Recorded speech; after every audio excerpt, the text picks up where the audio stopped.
Hello guys, welcome back to my channel Ayushi Shukla drawing. आज हम सभी धातु एवं अधातु चैप्टर 3 का अध्ययन करेंगे। सभी तत्व अपने गुणों के आधार पर दो मुख्य समूहों में विभाजित किया जा सकता है। धातु वे तत्व जो इलेक्ट्रॉन त्याग कर धनावेशित कणों का निर्माण करते हैं धातु कहलाते हैं। ये सामान्यतः ऊष्मा विद्युत के सुचालक होते हैं।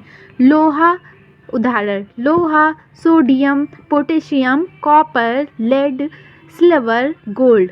अधातु वे तो जो इलेक्ट्रॉन ग्रहण कर ऋणावेश का निर्माण करते हैं अधातु कहलाते हैं। ये सामान्यतः ऊष्मा विद्युत के कुचालक होते हैं। Oxygen, nitrogen, sulphur, phosphorus, carbon, हीरा ये सब कुछ उदाहरण हैं अधातु के।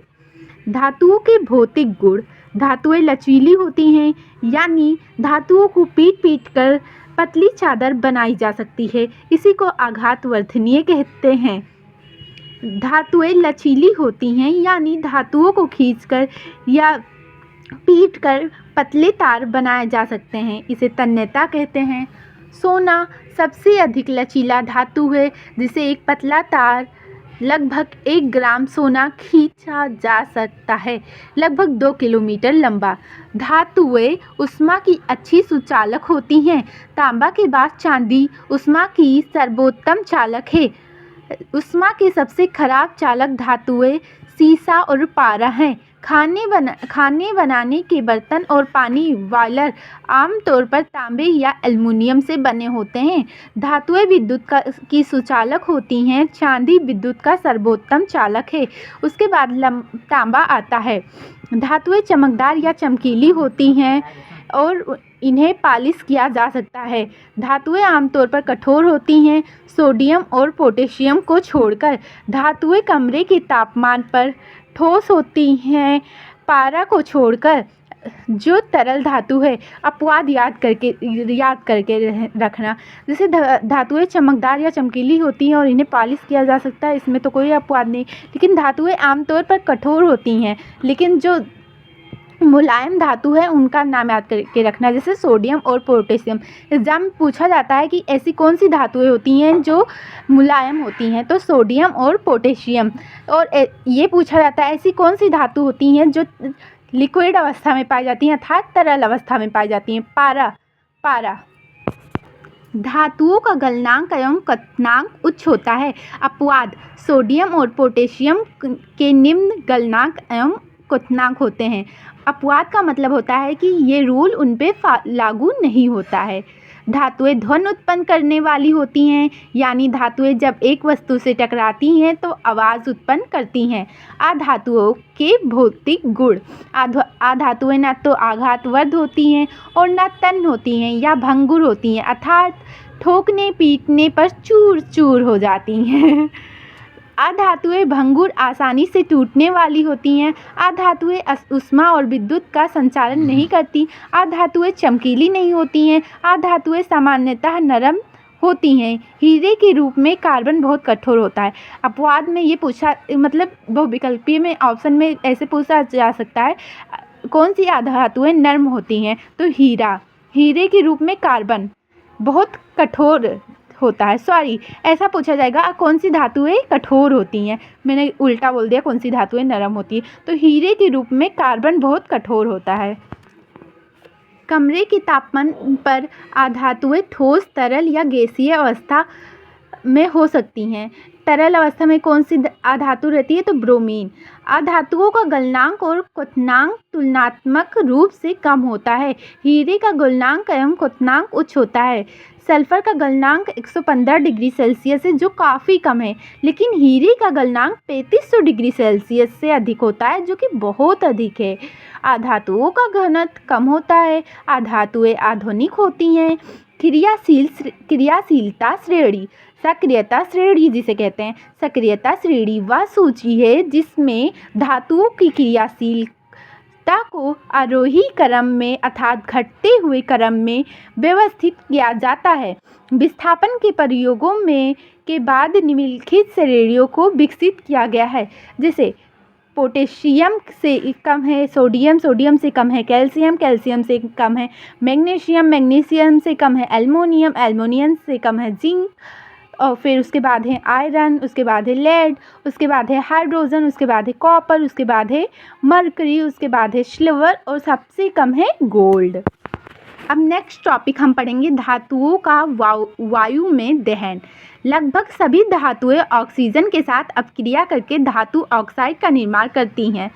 सोडियम और पोटेशियम सबसे अधिक क्रियाशील होने के कारण कमरे के तापमान पर ऑक्सीजन के साथ अपक्रिया करके ऑक्साइड बनाती हैं। जैसे सोडियम जब ऑक्सीजन से अपक्रिया करेगा तो सोडियम ऑक्साइड बनेगा, लेकिन यहाँ पे संतुलित करेंगे तो यहाँ पे देखिए 4Na हो जाएगा, O2 O2 Na2O, क्योंकि यहाँ पे देखो सोडियम ऑक्साइड का फार्मूला होता है Na2O, तो यहाँ पे सोडियम 2 हो गया, लेकिन यहाँ पे ऑक्सीजन भी 2 था तो यहाँ पे हमको 2 लगाना पड़ेगा, तो यहाँ पे ये 4 हो जाएगा, तो इसलिए यहाँ पे 4 लगाना पड़ेगा।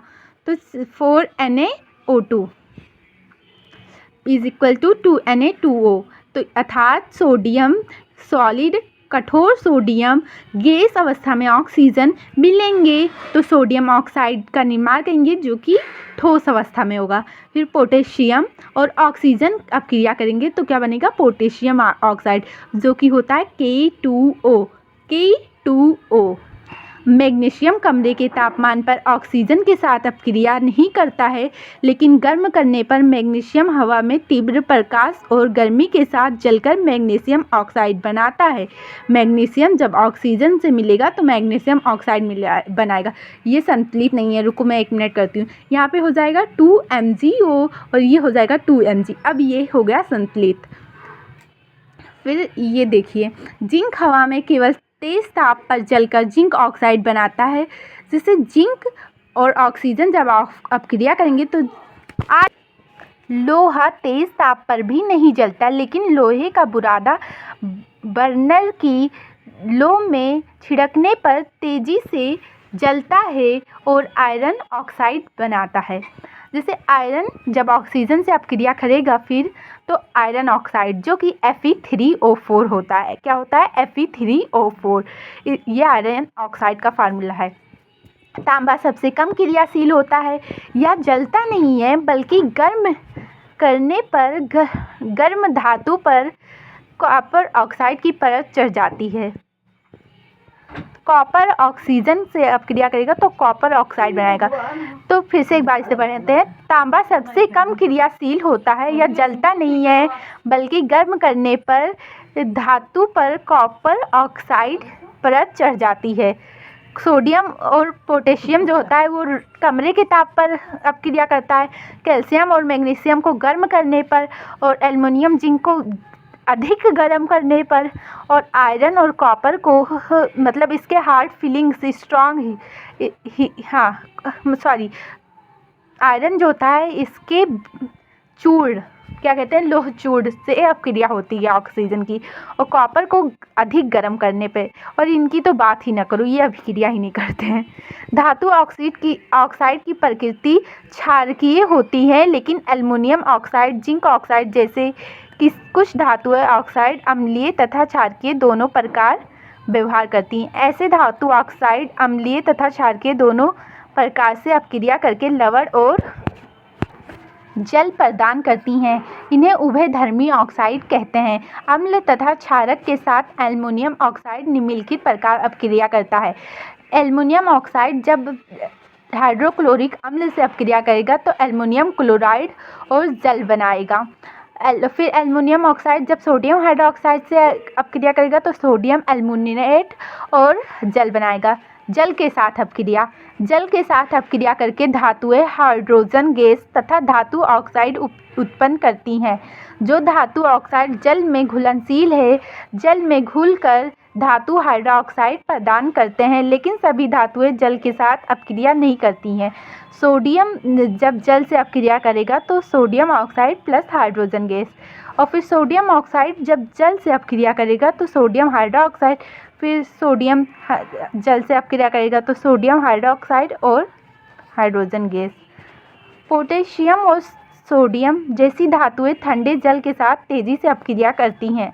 सोडियम तथा पोटेशियम की अपक्रिया तेज तथा ऊष्माक्षेपी होती हैं कि इससे उत्सर्जित हाइड्रोजन तत्काल प्रज्वलित हो जाता है। सोडियम जल से अपक्रिया करेगा और सोडियम हाइड्रोक्साइड फिर और हाइड्रोजन गैस साथ में ऊष्मा निकलेगा।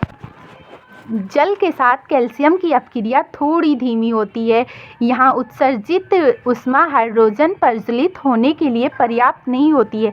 कैल्शियम जल से अपक्रिया करेगा तो कैल्शियम हाइड्रोक्साइड और हाइड्रोजन गैस, क्योंकि उपरोक्त अपक्रिया में उत्पन्न हाइड्रोजन गैस के बुलबुले कैल्शियम धातु की सतह पर चिपक जाते हैं, अतः कैल्शियम तैरना प्रारंभ कर देता है। पोटेशियम और सोडियम ठंडे पानी से अपक्रिया करेगा। कैल्शियम और मैग्नीशियम गर्म पानी से, एल्युमिनियम भाप से, जिंक और आयरन भी भाप से और लीड भी भाप से, और हाइड्रोजन तो किसी से करता ही नहीं है। और कॉपर, मरकरी और सिल्वर, और हाइड्रोजन की बात ही ना करो, ये वो तो जल में होता ही है। कॉपर, मरकरी, सिल्वर और गोल्ड ये अपक्रिया नहीं करते हैं जल से। हाँ, ये सब कम क्रियाशील धातुएं पानी के साथ अपक्रिया नहीं करेंगी, क्योंकि वे पानी से हाइड्रोजन को विस्थापित नहीं कर सकती हैं। धातुओं की अम्ल के साथ अपक्रिया। धातु जब अम्ल से अपक्रिया करेंगे तो लवण प्लस हाइड्रोजन गैस बनाएंगे।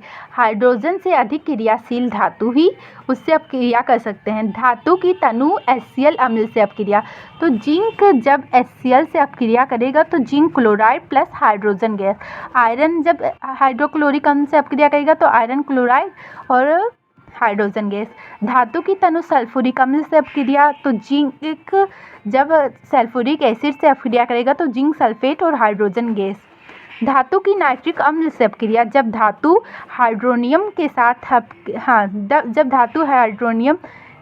हाइड्रोनियम करती हैं तो H2 गैस नहीं निकलती है, क्योंकि हाइड्रोनियम एक प्रबल ऑक्सीकारक है। यह H2 को H2O में ऑक्सीकृत कर देता है।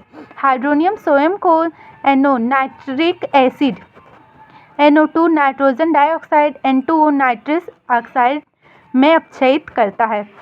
मैग्नीशियम और मैग्नीज हाइड्रोनियम से अपक्रिया करके हाइड्रोजन गैस मुक्त करते हैं। तो मैग्नीशियम हाइड्रोनियम से अपक्रिया करेगा तो मैग्नीशियम नाइट्रेट और हाइड्रोजन गैस, और मैग्नीज जब हाइड्रोनियम से अपक्रिया करेगा तो मैग्नीज नाइट्रेट और हाइड्रोजन गैस। यहाँ Mg नहीं होगा, यहाँ पे Mn होगा। क्या होगा? Mn। अब बात करते हैं एकोरेजिया की। एकोरेजिया रॉयल जल का लैटिन शब्द है। 3:1 में सांद्र हाइड्रोक्लोरिक अम्ल एवं सांद्र नाइट्रिक अम्ल का ताज़ा मिश्रण होता है। यह गोल्ड को गला सकता है, जबकि दोनों में से किसी अम्ल में अकेली यह क्षमता नहीं होती है। एकोरेजिया भभकता द्रव होने के साथ साथ प्रबल संक्षारक है। यह उन अभिकर्मकों में से एक है जो गोल्ड एवं प्लेटिनम को गलाने में समर्थ होती हैं। अन्य धातु लवणों की धातु से अपक्रिया। जिंक जब कॉपर सल्फेट से अपक्रिया करेगा तो जिंक सल्फेट और कॉपर बनाएगा, और फिर आयरन जो है वो कॉपर सल्फेट से अपक्रिया करेगा तो आयरन सल्फेट और कॉपर बनाएगा। ये विस्थापन अपक्रिया है। जैसे कॉपर जब सिल्वर नाइट्रेट से, तो कॉपर नाइट्रेट और सिल्वर अलग हो जाएगा। जब तांबे की धातु की एक पट्टी को कुछ समय के लिए सिल्वर नाइट्रेट के विलयन में डुबा कर रखा जाता है तो विलयन धीरे धीरे नीला हो जाता है और तांबे की पट्टी पर चांदी की धातु का चमकदार भूरा सफ़ेद जमाव बन जाता है। ये विस्थापन अपक्रिया की वजह से। धातु की क्लोरीन एवं हाइड्रोजन से अपक्रिया, तो धातुएं क्लोरीन के साथ अपक्रिया करके आयनिक क्लोराइड बनाती हैं। सोडियम एक धातु है, इसलिए सोडियम क्लोरीन के साथ आसानी से अपक्रिया करके आयनिक क्लोराइड बनाता है, जिसे सोडियम क्लोराइड कहते हैं। जिससे ये इसका समीकरण ये होगा 2Na+Cl, तो 2NaCl, यहाँ पे Cl2 होगा, Cl2। कैल्शियम एक धातु है जो क्लोरीन के साथ तीव्रता से अपक्रिया करके आयनिक क्लोराइड बनाती है, जिसे कैल्शियम क्लोराइड कहते हैं। CaCl2 = calcium chloride. जिंक सीधे क्लोरीन के साथ अपक्रिया करके जिंक क्लोराइड बनाता है। जिंक और प्लस क्लोराइड जिंक क्लोराइड। गर्म करने पर आयरन क्लोरीन के साथ मिलकर आयरन 3 क्लोराइड बनाता है। आयरन क्लोराइड आयरन 3 क्लोराइड बनाता है। धातु में हाइड्रोजन के साथ अपक्रिया करके आयनिक क्लोराइड का निर्माण करता है। अधिकांश धातुएं हाइड्रोजन के साथ संयोजित नहीं होती हैं। केवल कुछ क्रियाशील धातुएं जैसे सोडियम, पोटेशियम, कैल्शियम और मैग्नीशियम हाइड्रोजन के साथ अपक्रिया करके धातु हाइड्रेट बनाती हैं। जब गर्म सोडियम के ऊपर हाइड्रोजन गैस प्रवाहित की जाती है तो सोडियम हाइड्रेट बनती है। जैसे सोडियम और हाइड्रोजन गैस की अपक्रिया होगी तो सोडियम हाइड्रेट बनेगा। अधातु की ऑक्सीजन के साथ अपक्रिया। अधातु ऑक्सीजन के साथ क्रिया करके अम्लीय ऑक्साइड या उदासीन ऑक्साइड बनाती हैं। कार्बन एक अधातु है। जब कार्बन हवा में जलता है तो यह हवा की ऑक्सीजन के साथ अपक्रिया करके एक अम्लीय ऑक्साइड बनाता है जिसे कार्बन डाइऑक्साइड कहा जाता है। C+H2O2 C+O2 = CO2, इसे कार्बन डाइऑक्साइड कहते हैं। सल्फर एक अधातु है। जब सल्फर को हवा में जलाया जाता है तो हवा की ऑक्सीजन के साथ प्रतिक्रिया कर एक अम्लीय ऑक्साइड बनाता है जिसे सल्फर डाइऑक्साइड कहा जाता है। Sulphur plus oxygen = sulphur dioxide. जल के साथ अधातुओं की अपक्रिया। अधातुएं हाइड्रोजन गैस उत्पन्न करने के लिए पानी या भाप के साथ अपक्रिया नहीं करती। ऐसा इसलिए है क्योंकि अधातुएं पानी के हाइड्रोजन आयनों को हाइड्रोजन गैस बनाने के लिए इलेक्ट्रॉनें नहीं दे सकती हैं। तो 2H+ 2 इलेक्ट्रॉन तो H2। तनु अम्लों के साथ अधातुओं की अपक्रिया। अधातुएं तनु अम्लों के साथ अपक्रिया नहीं करती हैं। अधातुएं अम्लों से हाइड्रोजन को विस्थापित नहीं करती हैं। किसी अम्ल के हाइड्रोजन आयनों H+ को विस्थापित और हाइड्रोजन गैस में परिवर्तित करने के लिए अम्ल के हाइड्रोजन आयनों H+ को इलेक्ट्रॉनों की आपूर्ति की जानी चाहिए। अब एक अधातु जो स्वयं इलेक्ट्रॉनों को स्वीकारता है अम्ल के हाइड्रोजन आयनों को हाइड्रोजन गैस में उपचयित करने के लिए इलेक्ट्रॉन नहीं दे सकती है। अधातु की क्लोरीन के साथ अपक्रिया। हाइड्रोजन एक अधातु है तो हाइड्रोजन क्लोरीन के साथ अपक्रिया करके एक सहसंयोजक बनता है जिसे हाइड्रोजन क्लोराइड कहा जाता है। H2 + Cl2 तो 2HCl। हाइड्रोजन क्लोराइड ये एक अम्ल है, नहीं ये गैस है, हाइड्रोजन के साथ अधातुओं की अपक्रिया। सल्फर एक अधातु है जो हाइड्रोजन के साथ अपक्रिया करके एक साथ संयोजक हाइड्राइड बनाता है जिसे हाइड्रोजन सल्फाइड कहा जाता है। H2 जब H2 और S यहाँ पे प्लस रहेगा ना, H2 + S तो फिर हाइड्रोजन सल्फाइड। धातुओं का उपयोग बड़ी संख्या में उद्देश्यों के लिए किया जाता है। धातुओं के कुछ उपयोग तार बनाने के लिए तांबा और एल्युमिनियम धातुओं का उपयोग किया जाता है। लोहा, तांबा और एल्युमिनियम धातुओं का उपयोग घरेलू बर्तन और कारखानों के उपकरणों बनाने के लिए किया जाता है क्योंकि ये जल्दी गर्म हो जाते हैं। लोहे को जंग लगने से बचाने के लिए जिंक का उपयोग किया जाता है।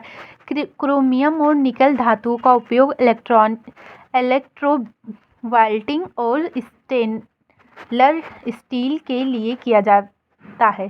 स्टेनलेस स्टील क्या है, जिसपे जंग नहीं लगते हैं। आभूषण बनाने के लिए चांदी और सोने की धातुओं का उपयोग किया जाता है। पारा का उपयोग थर्मामीटर में किया जाता है। कार की बैटरी बनाने में सीसा धातु का उपयोग किया जाता है। अधातुओं का उपयोग हाइड्रोजन का उपयोग वनस्पति घी और अमोनिया बनाने में किया जाता है। अमोनिया के यौगिकों का उपयोग उर्वरक के रूप में किया जाता है।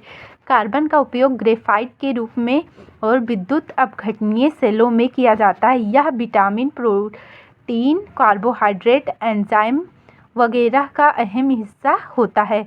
नाइट्रोजन का उपयोग अमोनिया, उर्वरक और नाइट्रिक अम्ल बनाने में किया जाता है। नाइट्रोजन के यौगिकों जैसे कि ट्राइनाइट्रोग्लिसरीन और ट्राइनाइट्रोटाइलुइन का उपयोग विस्फोटक के रूप में किया जाता है। ऑक्सीजन गैस की मौजूदगी जरूर है जीवन और जलन प्रक्रियाओं के लिए। सल्फर का उपयोग कवकनाशी के रूप में और बारूद बनाने के लिए किया जाता है। सल्फर प्रोटीन, प्याज, लहसुन, ऊन वगैरह में पाया जाता है। क्लोरीन का उपयोग पानी को साफ करने के लिए किया जाता है। घावों पर एंटीसेप्टिक के रूप में भी इसका उपयोग किया जाता है। फास्फोरस का उपयोग पटाखों में किया जाता है। आयनिक बंध धातु व तत्व जो इलेक्ट्रॉन त्याग कर धनायन का निर्माण करते हैं। इलेक्ट्रॉन का स्थानांतर व तत्व जो ग्रहण कर ऋणायन का निर्माण करते हैं वह अधातु। आयनिक बंध ये समानता धातु एवं अधातु के बीच निर्माण होता है। जैसे क्लोरीन का वो क्या होगा, इलेक्ट्रॉनिक विन्यास। क्लोरीन का वो क्या होता है, इससे क्या कहते हैं, अरे परमाणु क्रमांक 17 है, तो इसका होगा 2, 8 और 7। तो क्लोरीन या तो 7 इलेक्ट्रॉन त्याग दे और नियॉन की तरह बन जाए, नियॉन गैस, क्योंकि सारे धातु या धातु अक्रिय उसके तरह अक्रिय गैस की तरह बनना चाहते हैं, जिसके बाह्यतम कक्ष में 8 इलेक्ट्रॉन है। तो इसके साथ तो यह 7 त्याग दे या 1 ले। NaCl का निर्माण, NaCl अर्थात नमक। Na का जो परमाणु क्रमांक होता है वो 11 होता है, तो इसका इलेक्ट्रॉनिक विन्यास होगा 2, 8, 1। तो +1 या +1, हाँ +1 या +1 मतलब करे तो क्लोरीन इसे 1 चाहिए, हाँ 1 चाहिए, तो -1 होगा ना, सॉरी 1 चाहिए तो 1 देगा वो, क्योंकि उसके पास 1 है, सॉरी 1 देगा वो। 2, 8, 1 है तो 1 इलेक्ट्रॉन वो देगा, या 7 इलेक्ट्रॉन ले तो वो 1 इलेक्ट्रॉन देगा।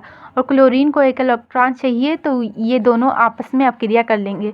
तो सोडियम 7 इलेक्ट्रॉन उसके पास था और 7 इलेक्ट्रॉन त्याग के वो आर्गन की तरह बने, या 1 इलेक्ट्रॉन लेकर नियॉन की तरह बने, तो वो नियॉन गैस की तरह बनेगा। इसलिए वो देखो, इसके पास 2, 8, 1 थे, इसके पास 2, 8, 7, और फिर तब ये इसे 1 इलेक्ट्रॉन दे देगा, तो इसके पास 2, 8 हो जाएंगे, इसके पास 2, 8, 8।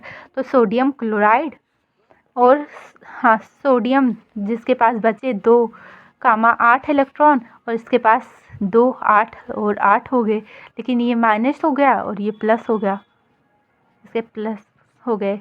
अब MgCl का निर्माण, Mg 12 होता है, तो इसका इलेक्ट्रॉनिक विन्यास क्या होगा, 2, 8, 2। तो या 2 इलेक्ट्रॉन दे या 6 इलेक्ट्रॉन ले, 2 इलेक्ट्रॉन दे के नियॉन की तरह बने या 6 इलेक्ट्रॉन लेके आर्गन की तरह। तो 6 इलेक्ट्रॉन तो कोई देगा नहीं, तो इससे अच्छा ये 2 इलेक्ट्रॉन दे ही दे। तो यहाँ पे क्लोरीन जो होता है इसे 1 इलेक्ट्रॉन चाहिए, तो इसलिए Mg जो होता है वो 2 क्लोरीनों से अपक्रिया, अर्थात 2 क्लोरीनों को 1 वो देके क्या कहते हैं, इलेक्ट्रॉन देके मैग्नीशियम क्लोराइड बनाता है।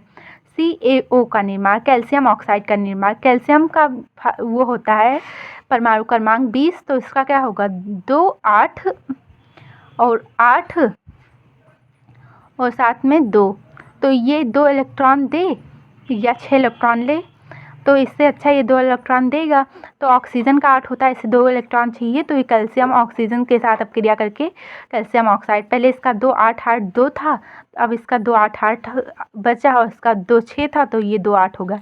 एक परमाणु से दूसरे परमाणु में इलेक्ट्रॉनों के स्थानांतरण से बनने वाले रासायनिक बंध को आयनिक बंध या इलेक्ट्रोवैलेंट बंध कहा जाता है। किसी धातु से अधातु में इलेक्ट्रॉनों के स्थानांतरण से बनने वाले यौगिकों को आयनिक या इलेक्ट्रोवैलेंट यौगिक के रूप में जाना जाता है। आयनिक यौगिकों के गुण, धनात्मक और ऋणात्मक आयनों के बीच आकर्षक बल होने के कारण यह कठोर होते हैं, उच्च गलनांक और क्वथनांक होते हैं, समानता जल में विलय होते हैं, जलीय अवस्था में विद्युत के सुचालक होते हैं, ये सामान्यतः भंगुर होते हैं।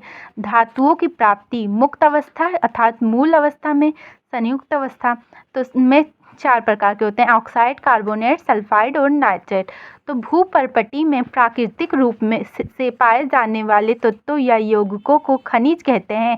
कुछ स्थान पर खनिज में कोई विशेष धातु काफ़ी मात्रा में होती है जिसे निकालना लाभकारी होता है। इन खनिजों को अयस्क कहते हैं।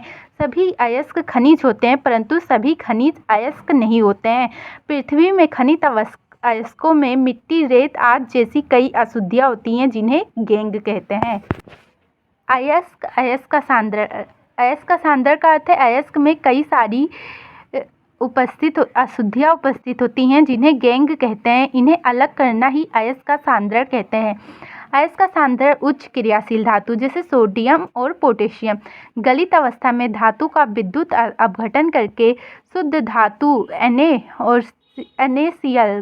सोडियम क्लोराइड का विद्युत अपघटन करके सोडियम क्लोराइड और प्लस क्लोराइड को, एनोड पॉजिटिव होता है और क्लोराइड निगेटिव होता है इसलिए क्लोराइड उस पर जाएगा।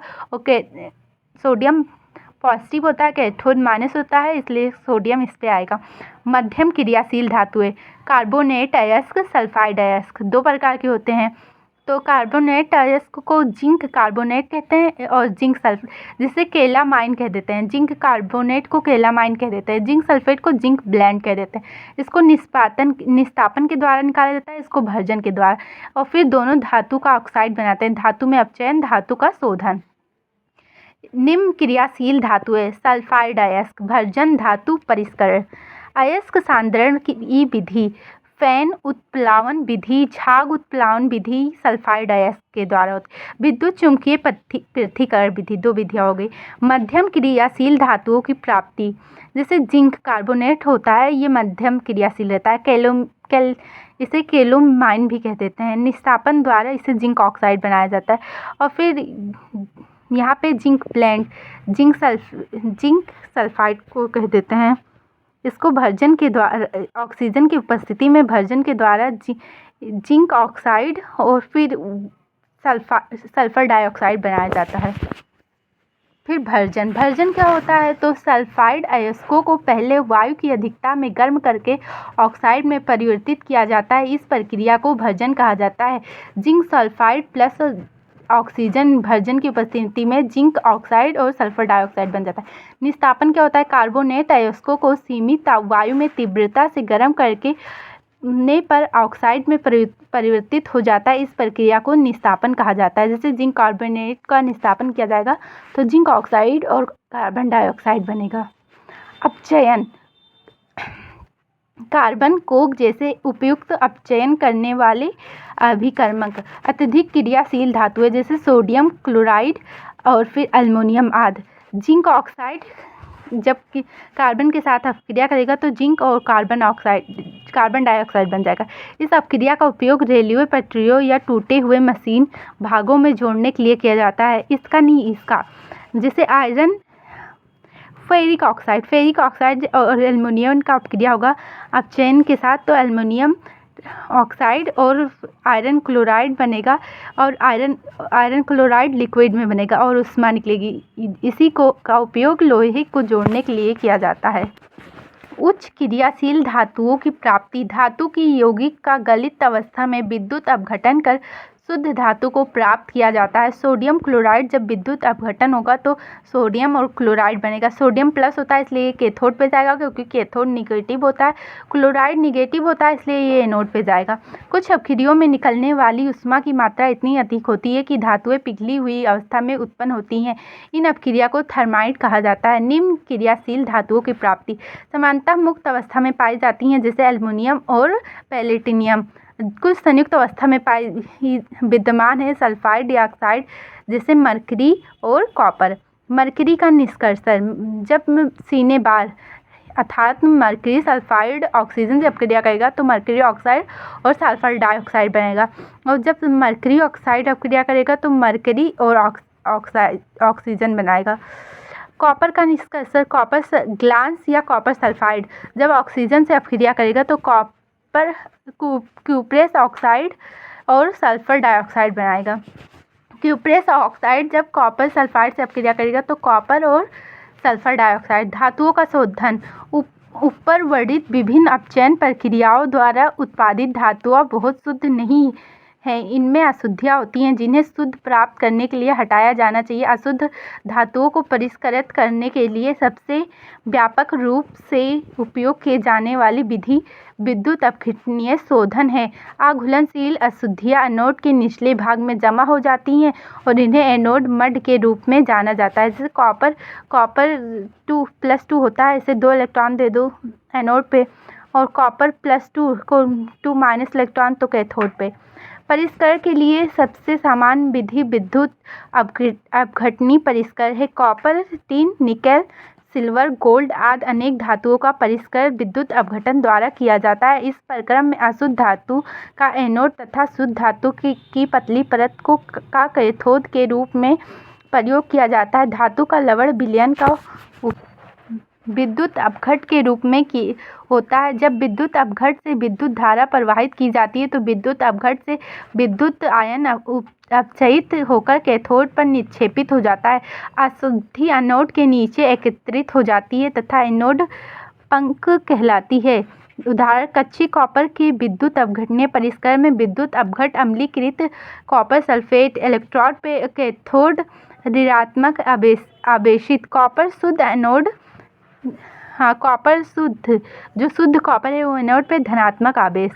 संक्षारण जब कोई धातु अपने आसपास अम्ल आर्द्रता आदि के संपर्क में आती है तब ये संक्षारित होती है और इस प्रक्रिया को संक्षारण कहते हैं। चांदी के ऊपर काली परत व तांबे के ऊपर हरी परत चढ़ना संक्षारण के उदाहरण हैं। तांबा हरा, चांदी काली, आयरन भूरा। खुली वायु में कुछ दिन छोड़ देने पर सिल्वर की वस्तुएं काली हो जाती हैं। सिल्वर का वायु में उपस्थित सल्फर के साथ अपक्रिया कर सिल्वर सल्फाइड की परत बनाने के कारण ऐसा होता है। ये अपक्रिया होगा सिल्वर और सल्फर और सिल्वर सल्फाइड। कॉपर वायु में उपस्थित आर्द्र कार्बन डाइऑक्साइड के साथ अपक्रिया करता है जिससे इसकी सतह पे भूरे रंग की चमक धीरे धीरे खत्म हो जाती है तथा इस पर हरे रंग की परत चढ़ जाती है। यह हरा पदार्थ बेसिक कॉपर कार्बोनेट होता है। कॉपर प्लस जल plus oxygen plus carbon dioxide copper hydroxide dot copper carbonate. लंबे समय तक आर्द्र वायु में रहने पर लोहे पर भूरे रंग के पदार्थ की परत चढ़ जाती है जिसे जंग कहते हैं।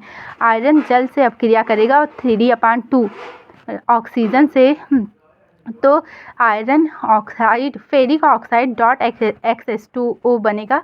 ये जंग का फार्मूला है, किसका? जंग का। संक्षारण से सुरक्षा पेंट लगाकर, तेल लगाकर, ग्रीस लगाकर, एसिड लेपन, लोहे की वस्तुओं पर जस्ते की परत चढ़ाकर, क्रीमियम लेपन, एनोडीकरण या मिश्र धातु बनाकर लोहे का जंग लगाने से बचाया जा सकता है। मिश्रण धातु 2 या 2 से अधिक धातुओं के समांगी मिश्रण को मिश्रण धातु कहते हैं। उपयोग इस्पात, जहाज, पुलों एवं वाहनों का निर्माण में, पीतल बर्तन निर्माण में। धन्यवाद। मैं आशा करती हूँ आपको मेरे चैनल से कुछ ना कुछ नया सीखने को ज़रूर मिला होगा।